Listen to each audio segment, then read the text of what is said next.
So you have decided to sit the Applied Knowledge Test, AKT. Not too long ago, I was in the same exact position, and I had some questions. Questions like, how do I prepare for this exam? How long do I need to prepare? Which question banks do I need to sign up for? Do I need to book a preparation course for that? In this video, I will answer all these questions. Be sure to watch this video till the end. Hi, thanks for joining us. If you're new to the community, my name is Dr. Erwin Kwun. I help high performers create habits to lead a happy and successful life. If you've not already subscribed to my channel, make sure you hit the subscribe button and join our notification squad. Preparation is key to pass this exam. Each person has different studying styles, so I would say at least 2.5 months of solid preparation is required. It's important to plan exactly how you're going to spend your time and prepare for the exam. In the early stage of your revision, you need to sit down and identify areas that you have weaknesses. Depending on which placement you have worked in, you will know whether you have any experience of ENT, pediatric, obs and gynae, and make sure that you know which areas that you need to spend more time, because difficult areas where you don't have much exposure will be the one that you need to tackle first. I suggest you have a look at the RCGP content guide, which gives you the areas that assess. The areas are divided in 3 categories: clinical, interpretation of evidence, and organization. The bulk of your mark will come from clinical areas because 80% of the questions in the AKT are about clinical. 10% is about evidence interpretation and 10% about organization.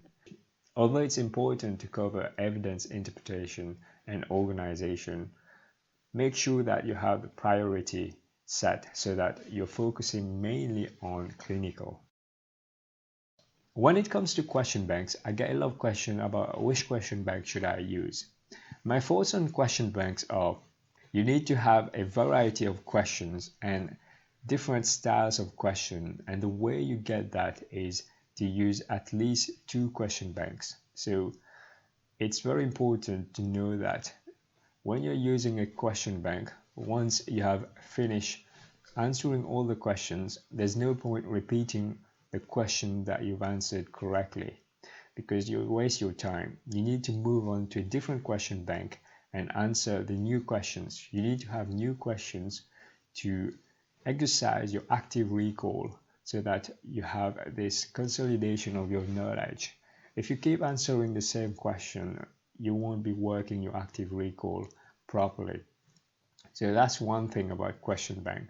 I use GP self-test to start my preparation. It's a very good one to start, but found that it's relatively easy, the level of the question. So I moved to past test. Past test seems to be more challenging, and the questions were focused on clinical guidance, which is very good to revise these areas. And after that, I use past medicine. I found past medicine really good.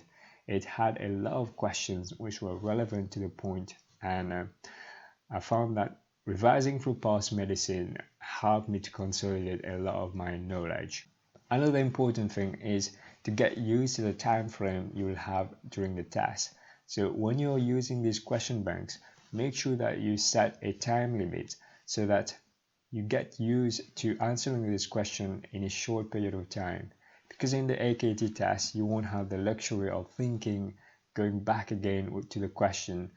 And it's important from the beginning to actually have this time constraint on you. You will only have 3 hours, 10 minutes to answer 200 questions. So each question you will have roughly 57 seconds to answer. Many candidates actually, they don't manage to complete the test and they leave a lot of marks on the table. Another resource is the examiner's report.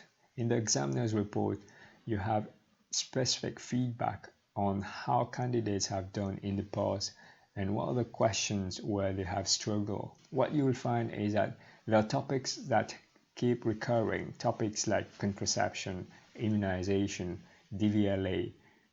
These topics keep coming back, and it's important to know what the examiners are going to reassess and to focus your revision on these high-yield topics. Preparation course may not be necessary. I know people who have smashed the AKT with marks above 80% without attending to any of these courses. In my case, I went to one preparation course provided by Emedica, and it was a useful course. I found that I learned a lot about exam techniques. I might be biased because I went to that course, but it helped me to relook at my revision techniques and to actually focus on high-yield topics and to know exactly what to do to prepare for the next month. I went to the course just a month before the exam. So depending on how your revision is going, how you feel, then you may decide whether you want to go to one of these courses or not. The main thing is to have a look at the resources that's already available and make use of them, because everything is on the RCGP website and there's a lot of resources that people don't actually use. I hope you find this video useful. There's another video I've made about the strategies, 3 things that I wish I knew before preparing for the AKT. I highly recommend you check this video out.